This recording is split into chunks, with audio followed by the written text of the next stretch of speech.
सभी भैया बहनों को प्रणाम। इससे पहले वाली क्लास में हमने पदार्थ के बारे में पढ़ा था। आज हम सेकंड जो पार्ट है अपना, क्या हमारे आसपास के पदार्थ शुद्ध हैं, उसके बारे में हम पढ़ेंगे।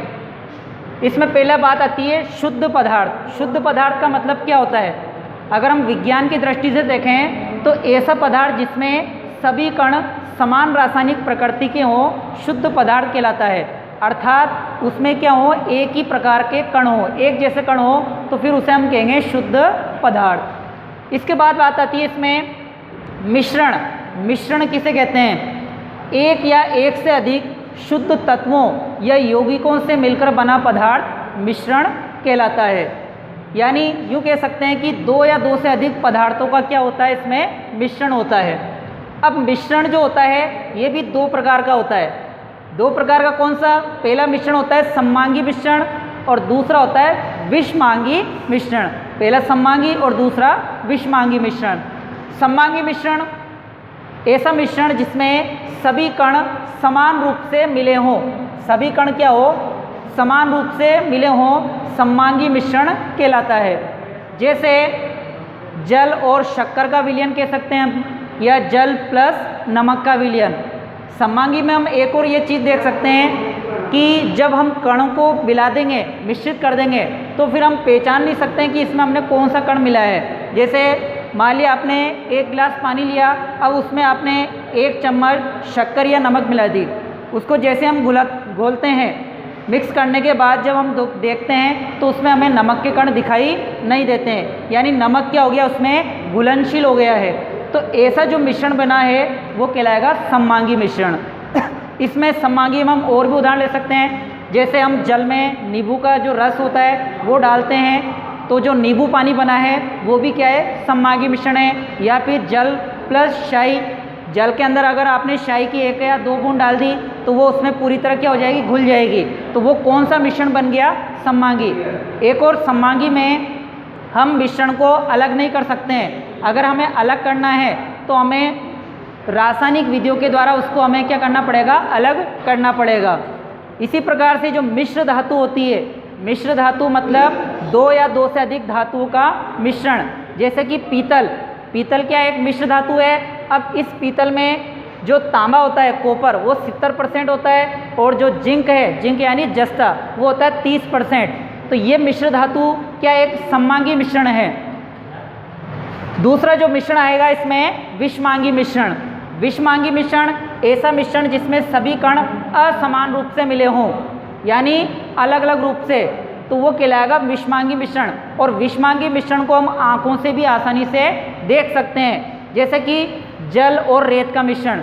जल में जब हम रेत को डालेंगे तो उसके कण हम साफ रूप से, साफ तौर से देख सकते हैं। दूसरी बात, विषमांगी मिश्रण को हम छानन विधि द्वारा अलग भी कर सकते हैं, जबकि जो सममांगी मिश्रण था उसको हम अलग नहीं कर सकते हैं। अगर अलग करना है तो वैज्ञानिक तरीके से या रासायनिक विधि का सहारा लेना होगा। इसके बाद अगला टॉपिक आता है विलयन। विलयन क्या होता है? दो या दो से अधिक पदार्थों के सममांगी मिश्रण को विलयन कहते हैं। यानी विलयन जो बनता है वो सममांगी मिश्रण से ही बनता है। जैसे विलयन जो होता है या तो वो ठोस का विलयन हो सकता है, जैसे उदाहरण में हमने देखा था मिश्र धातु।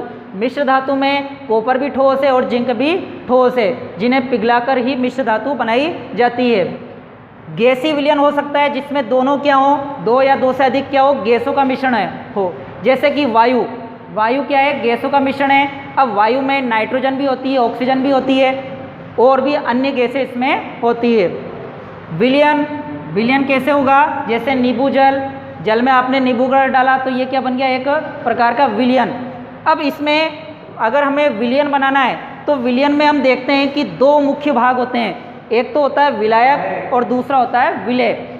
विलायक जो होता है, विलयन का वह घटक जिसकी मात्रा दूसरे घटक से क्या हो, अधिक हो, वो कहलाता है विलायक। यानी विलायक तो अधिक मात्रा में होगा।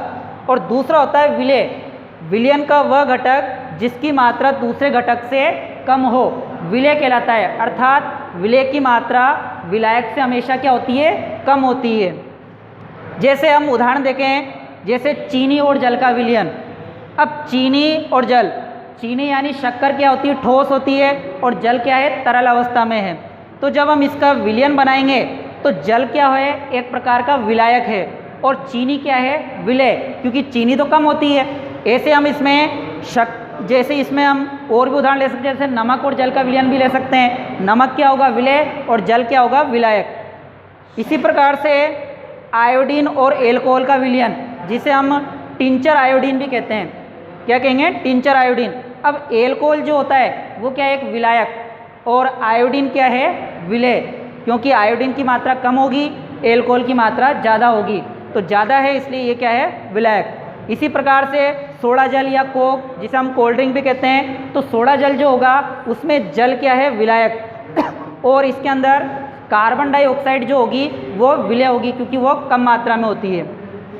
वायु गैस का मिश्रण।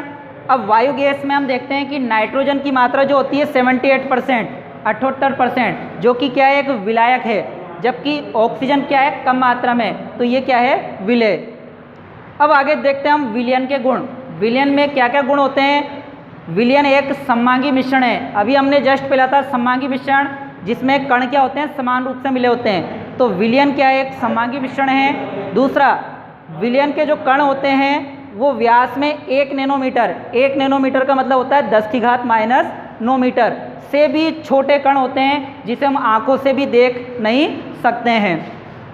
दूसरा गुण है कि, तीसरा गुण है इसमें कि अपने छोटे आकार के कारण विलयन के कण जो होते हैं वो गुजर रही प्रकाश की किरण को फैलाते नहीं है, क्योंकि कण का आकार छोटा होता है, तो जब प्रकाश की किरण उस छोटे कण पर गिरेगी तो वो किरण को फैला नहीं सकेगा, क्योंकि कण आकार में बिल्कुल छोटे हैं। चौथा लास्ट गुण है इसमें कि छानने की विधि द्वारा विलय के कणों को पृथक नहीं किया जा सकता है, यानी कण का आकार बिल्कुल छोटा है तो हम छानन विधि द्वारा इनको पृथक भी नहीं कर सकते हैं, अर्थात विलयन क्या होता है, स्थायी होता है।